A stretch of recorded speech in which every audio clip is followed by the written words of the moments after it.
Esta noche vamos a caminar juntos por un sendero que tiene más de 2000 años de antigüedad. Un sendero que no te pide que cambies tu religión, que abandones tus creencias, ni que te conviertas en alguien diferente. Te pide solo una cosa: que te detengas, que respires, que escuches.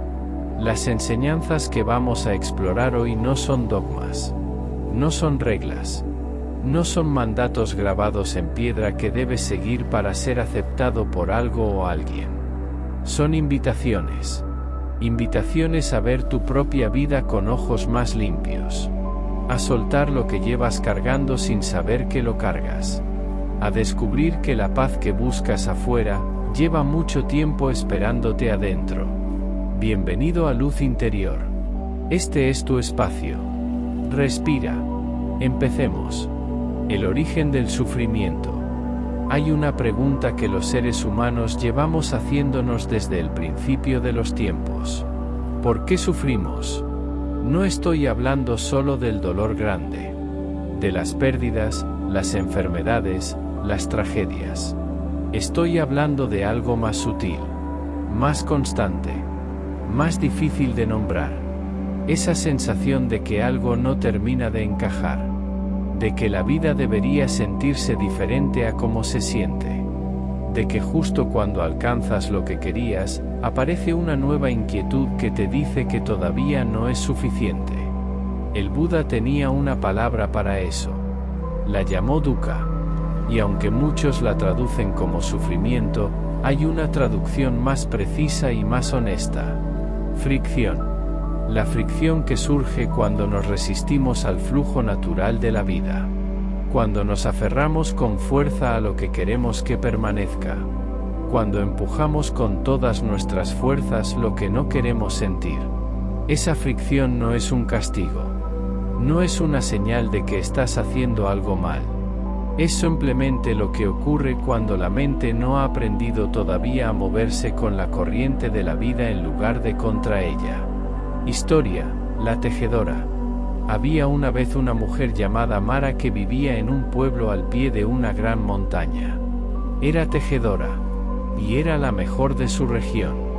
Sus tapices eran conocidos en todo el reino. Los colores vibrantes, los patrones intrincados, la textura que parecía tener vida propia. Personas de lugares lejanos viajaban días enteros solo para ver su trabajo. Y Mara era feliz, o al menos eso creía, porque detrás de esa felicidad había algo que nadie veía. Un miedo silencioso que crecía con cada tapiz que completaba.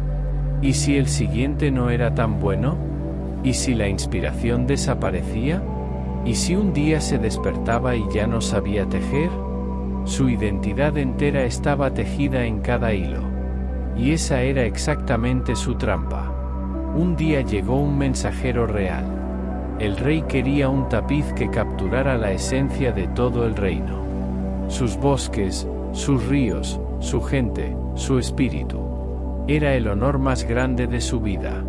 Y la paralizó completamente. Construyó un nuevo telar. Compró los hilos más caros. Se sentó frente a la tela en blanco durante semanas.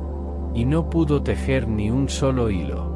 El miedo a no ser perfecta era más grande que su talento. Su taller, que antes era un lugar de alegría, se convirtió en una prisión. Una tarde, incapaz de soportar el silencio, subió por el camino de la montaña hasta encontrar a una anciana conocida por su sabiduría. Le contó todo, con la voz quebrada, con las manos temblorosas. La anciana la escuchó sin interrumpirla. Y cuando Mara terminó de hablar, la anciana no dijo nada. Simplemente dijo: «Ven, veamos el atardecer». Se sentaron juntas sobre una roca. El cielo se llenó de naranjas profundos, violetas suaves, rosas que no tienen nombre. Era imposiblemente hermoso. Y cambiaba con cada segundo que pasaba. «Nadie le pide al atardecer que se detenga», dijo la anciana en voz baja. «Su belleza está precisamente en que desaparece.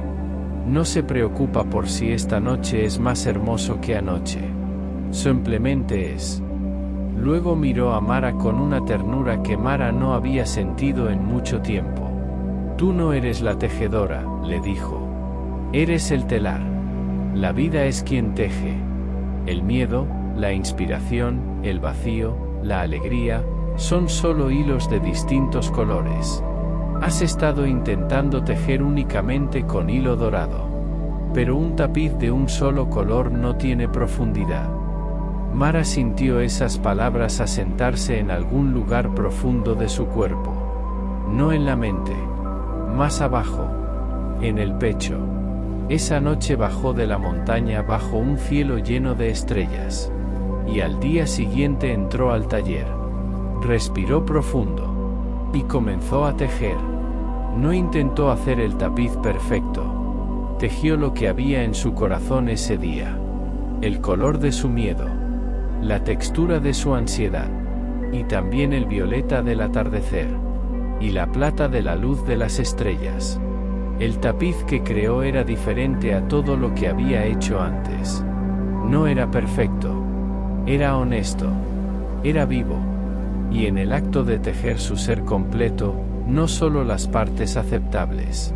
Encontró su libertad. La historia de Mara es nuestra historia. El Buda enseñó que no sufrimos por las cosas difíciles que nos ocurren. Sufrimos por nuestra resistencia a que esas cosas nos ocurran. Por nuestra sed insaciable de que la realidad sea distinta a lo que es. Mara no sufría por el encargo del rey. Sufría por aferrarse a la imagen de sí misma como tejedora perfecta. Por rechazar los hilos del miedo y la duda. Y eso lo cambia todo. Porque si el sufrimiento no viene de afuera sino de nuestra relación con lo que ocurre, entonces tenemos más poder del que creemos. Práctica. La próxima vez que sientas esa tensión familiar, esa incomodidad, ese nudo en el estómago, no intentes inmediatamente deshacerla. Respira. Da un paso atrás en tu propia mente. Y observa el sentimiento como si fuera un patrón climático pasando por el cielo. Nómbralo suavemente. Esto es ansiedad. Esto es el deseo de que las cosas sean diferentes. Solo nombrar lo que sientes ya crea espacio. Ya eres tú observando la emoción y no la emoción misma. Ahí empieza la libertad. La impermanencia. Hay una verdad que la mente sabe pero el corazón tarda mucho en aceptar. Todo cambia. No solo las cosas grandes. Todo. El cuerpo que tienes hoy no es exactamente el mismo que tenías hace 10 años. El pensamiento que tuviste hace un momento ya no existe. La persona que amas está siendo diferente en este preciso instante de lo que fue ayer. El Buda llamó a esta verdad anicca. La impermanencia. Y la mayor parte de nuestro sufrimiento viene de un solo lugar. De nuestra resistencia a esta verdad. Queremos que lo bueno se quede para siempre. Queremos que lo malo desaparezca de inmediato. Queremos que las personas que amamos sean siempre iguales. Queremos que nosotros mismos seamos siempre iguales. Pero la vida no funciona así. Y la pregunta no es cómo detener el cambio. La pregunta es cómo aprender a movernos con él. Historia, la alfarera y el kintsugi. En un valle entre dos montañas vivía una alfarera llamada Isara. Sus vasijas eran perfectas. Tan perfectas que personas de todo el reino viajaban para adquirir una. Creían que la perfección de esas formas les traería orden y paz a sus hogares. Un día llegó a aprender con ella un joven aprendiz llamado Kael. Era talentoso, pero estaba obsesionado con crear la vasija perfecta. Una sin ninguna falla. Un objeto que durara para siempre. Trabajaba durante horas en una sola pieza. Y siempre, justo cuando creía haber alcanzado la perfección, encontraba una pequeña imperfección. Una asimetría mínima. Una burbuja en el esmalte. Un temblor apenas perceptible de su propia mano. Y destruía la vasija. Y empezaba de nuevo. El suelo de su taller estaba cubierto de fragmentos de sus propias expectativas. Un día observó a Isara trabajar. Ella se movía con una ligereza extraña. Sus manos danzaban con la arcilla. Creó una vasija elegante y hermosa. Y al levantarla del torno, su mano resbaló. Una grieta profunda cruzó la vasija de arriba a abajo. Kael esperaba que ella la destruyera. Pero Isara sonrió. Tomó un pincel fino y comenzó a pintar lacado dorado sobre la línea de la grieta, transformando la rotura en una vena brillante de oro. Luego colocó la vasija en una parte especial de su taller donde había docenas de otras piezas, cada una con sus propias reparaciones doradas. «Esto es kintsugi», le dijo. «El arte de abrazar lo que se rompe. Estás intentando crear algo que niegue su propia naturaleza», continuó. «La arcilla es de la tierra. Es frágil. Está hecha para cambiar, para quebrarse, para volver eventualmente al polvo.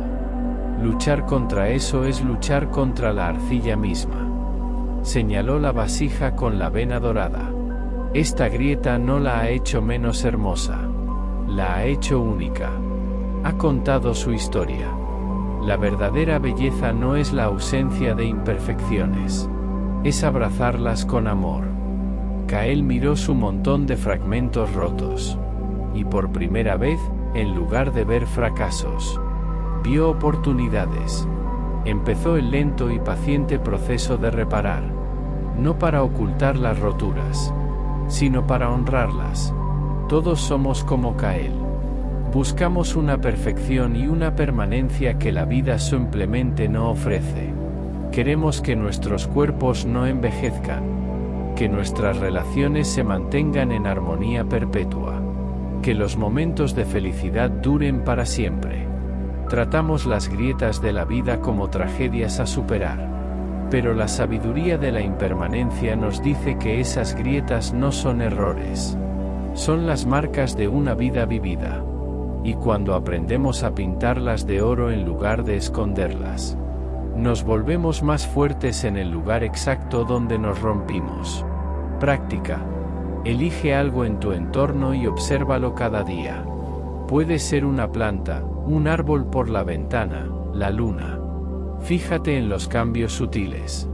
Una hoja nueva. Una flor que abre y se cierra. La luz que cae diferente en distintos momentos del día. Este ejercicio simple, hecho con constancia, reentrena la mente para ver el cambio no como una amenaza sino como la realidad fundamental de la existencia. El no yo. Hay una enseñanza del Buda que al principio puede sonar extraña, incluso inquietante. La llama anatta. El no yo. No es una negación de tu existencia. Es una invitación a descubrir que lo que crees que eres, es mucho más vasto, más fluido y más libre de lo que piensas. Pasamos mucho tiempo construyendo, puliendo y defendiendo nuestra identidad. La construimos desde nuestros recuerdos, nuestros logros, nuestros roles, nuestras relaciones, nuestras creencias.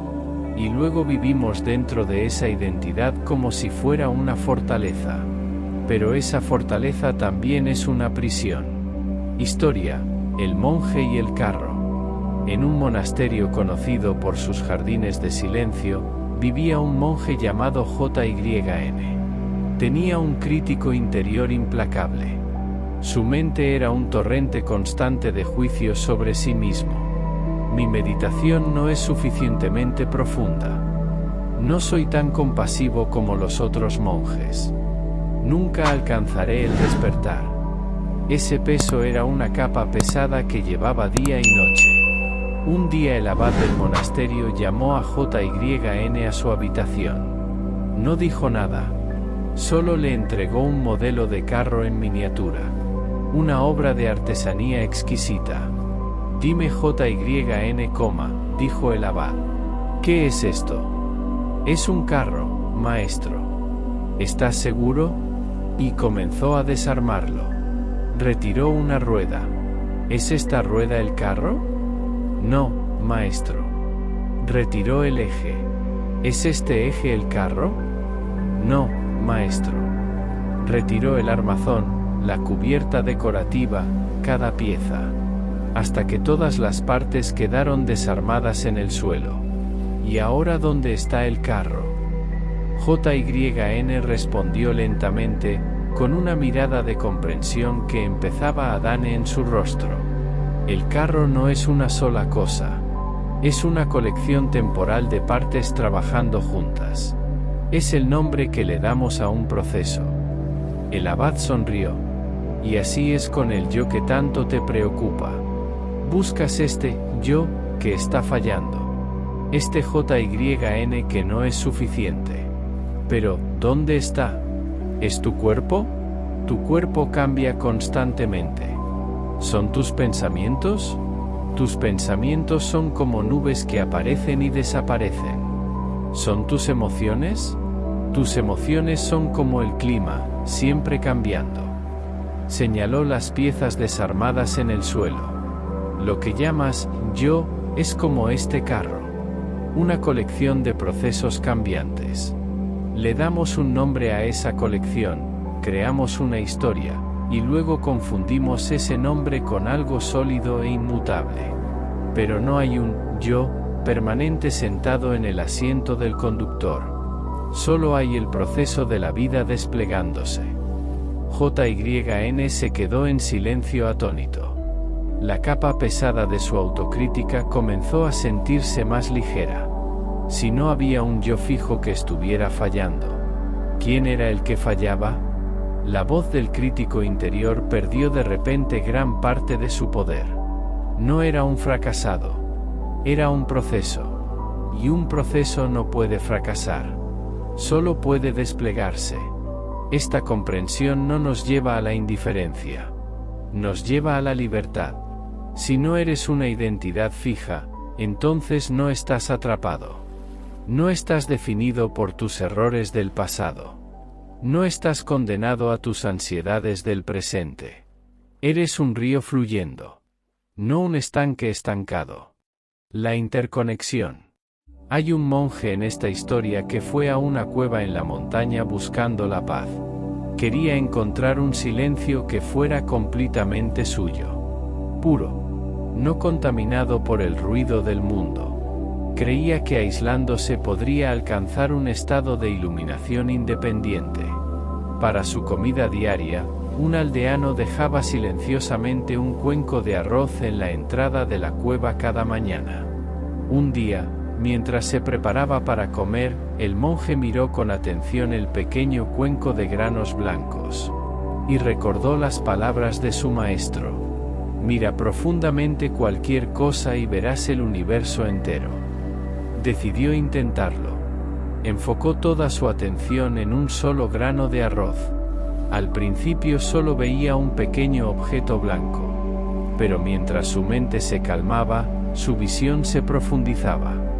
Vio al agricultor que plantó la semilla. Su espalda doblada bajo el sol caliente. Sus manos callosas por el trabajo. Vio la tierra oscura y rica que nutrió la semilla. Y las lluvias del monzón que la regaron. Lluvias que viajaron como nubes desde un océano distante. Vio el sol, una estrella ardiente a millones de kilómetros de distancia, cuya luz era esencial para que el tallo de arroz creciera.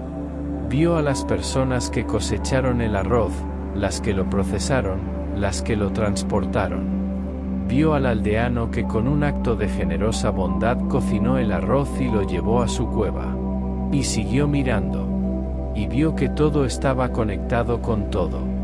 Ese simple cuenco de arroz contenía el sol, las nubes, la tierra y el trabajo y la bondad de incontables personas. Era un universo en miniatura. En ese momento, su sensación de aislamiento se hizo añicos. Su búsqueda de una paz separada e independiente de repente le pareció absurda. Comprendió que incluso allí en su cueva remota no estaba solo. Se inclinó ante el cuenco de arroz, no como un monje comiendo una comida, sino como un hombre recibiendo el universo.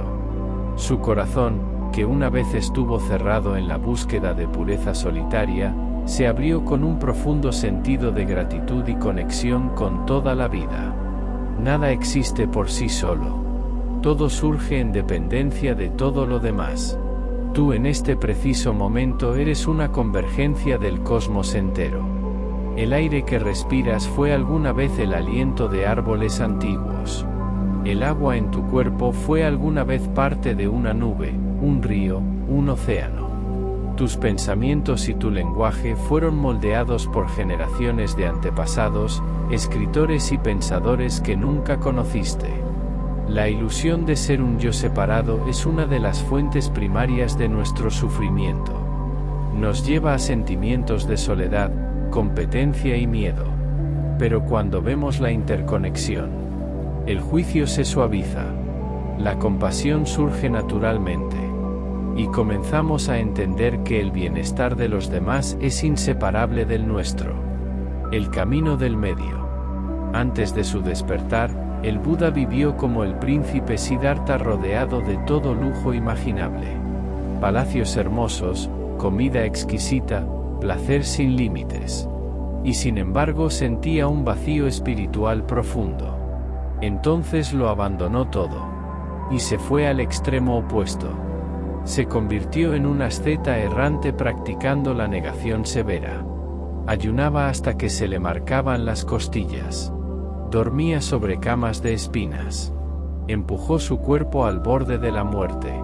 6 años así. Y la iluminación no llegó. Solo llegó la debilidad y la mente nublada. Un día, derrumbado junto a un río y cerca de la muerte, escuchó a un músico en un barco que pasaba enseñando a un estudiante cómo afinar una sitar.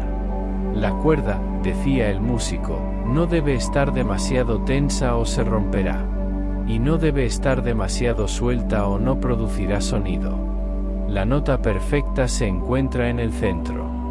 En ese momento Siddhartha tuvo una revelación. Toda su búsqueda espiritual había sido como afinar esa sitar. Había probado la cuerda suelta de la indulgencia y la cuerda tensa del ascetismo. Ninguna había funcionado. El camino hacia el despertar debía estar en el medio. En ese momento, una aldeana que lo vio en ese estado de debilidad extrema le ofreció un cuenco de leche de arroz. Sus compañeros ascetas se horrorizaron. Creyeron que había abandonado el camino espiritual. Pero Siddhartha aceptó el alimento. La comida nutritiva restauró sus fuerzas, calmó su cuerpo y despejó su mente. Con este equilibrio recién encontrado, se sentó bajo el árbol Bodhi. No demasiado tenso, no demasiado suelto. Y fue desde ese lugar de conciencia centrada y equilibrada desde donde finalmente alcanzó la iluminación. El camino del medio no es un camino de compromiso o mediocridad. Es el arte de vivir con sabiduría y gracia. De encontrar el centro sagrado en todos los aspectos de la vida. Aplicado al cuerpo, ni negligencia ni obsesión. Aplicado al trabajo, ni agotamiento frenético ni pereza paralizante. Aplicado a las emociones, ni supresión ni dejarse arrastrar completamente. A lo largo del día puedes hacerte esta pregunta simple. ¿Estoy demasiado tenso o demasiado suelto ahora mismo? Y en el momento en que lo notes, respira. Suelta la tensión. Reafina la cuerda. Así se crea música hermosa con la vida. La bondad amorosa. En un pequeño monasterio en un bosque vivía un monje llamado Bimal. Era diligente en sus estudios y disciplinado en su meditación. Pero su corazón era duro. Era rápido para encontrar fallas en los otros monjes. Uno era demasiado ruidoso, otro demasiado perezoso, un tercero demasiado orgulloso. Y sobre todo, era implacable consigo mismo. Cada error en su práctica era recibido con una tormenta de crítica interna. Su mente era un campo de batalla. Un día su maestro lo llamó. Bimal, dijo el maestro. Tu mente es como un campo reseco donde nada puede crecer. Solo lo riegas con la sal del juicio. A partir de ahora dejarás tus otros estudios. Tu única práctica será esta. Le entregó una piedra pequeña y lisa. Durante 1 hora cada día caminarás por el sendero del bosque y repetirás estas palabras: que yo sea feliz, que yo esté en paz. Bimal pensó que la instrucción era ridícula. ¿Cómo me ayudará a repetir palabras vacías? Necesito más disciplina, no menos. La dureza de tu corazón es tu mayor indisciplina, respondió el maestro suavemente. Simplemente haz lo que te digo. A regañadientes, Bimal comenzó la práctica. Los primeros días se sintió ridículo. Murmuraba las frases apretando los dientes. Las palabras se sentían como mentiras. ¿Feliz? Estoy miserable. ¿En paz? Estoy en guerra. Pero había prometido a su maestro. Así que continuó. Después de 1 semana algo comenzó a cambiar. Un día, mientras caminaba, vio una pequeña cierva con su cría. La madre era tan gentil, tan tierna con su pequeño. Un sentimiento, tenue pero cálido, se agitó en el pecho de Bimal. Ese día, cuando repitió, que yo sea feliz, se sintió ligeramente menos como una mentira. Continuó su práctica. Empezó a notar pequeñas cosas. La manera en que la luz del sol filtraba entre las hojas. El olor de la tierra húmeda. El sonido de un arroyo distante. Un día vio a otro monje tropezar y dejar caer una pila de leña. El primer instinto de Bimal fue juzgarlo por torpe. Pero entonces surgió un pensamiento nuevo, sin ser invocado. Que esté bien. Era silencioso pero estaba ahí. Se acercó y ayudó al monje a recoger la leña. Y por primera vez lo miró a los ojos y sonrió. Una sonrisa genuina. La dureza en su corazón, como un río congelado en primavera, comenzó a deshelarse. Un día el maestro lo encontró sentado junto al arroyo. Ya no sujetaba la piedra. Solo observaba el agua fluir. El rostro de Bimal era suave. Sus ojos, claros. El campo ya no está reseco, ¿verdad?, preguntó el maestro. Bimal se inclinó, con el corazón lleno de una gratitud cálida y silenciosa. No, maestro, dijo. Por fin ha llegado la lluvia. El metta, la bondad amorosa, es una de las prácticas más transformadoras que existen. Y empieza siempre en el mismo lugar. En ti mismo. Porque no puedes ofrecer a los demás lo que no tienes para ti mismo. Encuentra un momento de quietud. Coloca una mano sobre tu corazón. Y repite suavemente, en silencio. Que yo esté a salvo. Que yo sea feliz. Que yo esté sano. Que yo viva en paz. No importa si no sientes nada al principio. La intención es la semilla. Planta esa semilla cada día. Y con el tiempo tu paisaje interior comenzará a florecer. El diamante en el abrigo. Existe una historia de un viajero pobre que llevaba toda su vida cargando un abrigo hecho jirones. Un día se quedó dormido al borde del camino. Mientras dormía, un amigo mercader que pasaba por ahí lo vio en ese estado de sufrimiento. Y quiso ayudarlo. Tenía consigo un diamante de valor incalculable. Una joya de una brillantez imposible.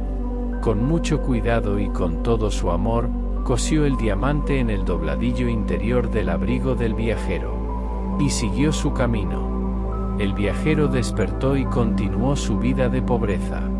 Mendigando comida. Buscando refugio. Completamente ignorante de su nueva fortuna. Durante años vivió así. El sufrimiento como compañero constante. Cargando el diamante sin saber que lo cargaba. Un día, muchos años después, se encontró con su amigo el mercader, que al verlo seguir viviendo en miseria, exclamó sorprendido: ¿Qué has hecho todo este tiempo? Te di una joya invaluable hace años. Debería haberte bastado para el resto de tu vida. El viajero lo miró desconcertado. El mercader se arrodilló, tomó el dobladillo del abrigo raído, y con cuidado cortó los hilos que había cosido tanto tiempo atrás. El diamante cayó en su palma, atrapando la luz del sol, explotando en 1000 puntos de luz brillante. El viajero miraba sin palabras. Había sido un hombre rico todo el tiempo, pero había vivido como un mendigo porque no sabía el tesoro que poseía. Esta historia eres tú. El Buda enseñó que dentro de cada ser humano, cosido en el tejido mismo de su existencia, hay una naturaleza que es tan pura, tan brillante e indestructible como ese diamante. Tu capacidad innata para la sabiduría, para la compasión sin límites, para la paz inquebrantable. Este núcleo no puede ser dañado por tu trauma. No puede ser manchado por tus errores.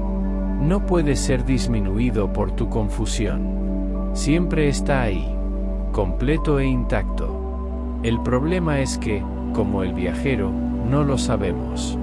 Nos identificamos con el abrigo raído, con nuestros pensamientos ansiosos, con nuestras emociones tormentosas, con las historias autocríticas que nos contamos una y otra vez. Toda la práctica espiritual, entonces, no es convertirte en una persona diferente. Es simplemente recordar el diamante que ya llevas. Cada vez que meditas, cada vez que practicas la bondad contigo mismo, cada vez que observas tus pensamientos sin identificarte con ellos, cada vez que te detienes un momento a respirar conscientemente, estás quitando una pequeña capa de tela, revelando un poco más de luz. Meditación final. Encuentra una posición cómoda. Cierra los ojos suavemente. Respira profundo y suelta el aire lentamente. Siente tu cuerpo pesado, sostenido, en reposo. Lleva tu conciencia al espacio de tu corazón. Imagina una pequeña luz cálida en el centro de tu pecho. Con cada inhalación esa luz crece un poco más brillante, un poco más cálida. Con cada exhalación esa calidez se irradia por todo tu cuerpo. Esta es la luz de tu propia bondad innata, tu naturaleza búdica, tu diamante. Siempre ha estado aquí, solo esperaba ser recordado. Descansa en esa calidez, en esa presencia gentil y amorosa. Estás a salvo, estás completo, estás en paz. No hay nada más que hacer, ningún otro lugar al que ir. Solo esto, solo aquí, solo ahora. Gracias por caminar este sendero conmigo esta noche. Descansa bien.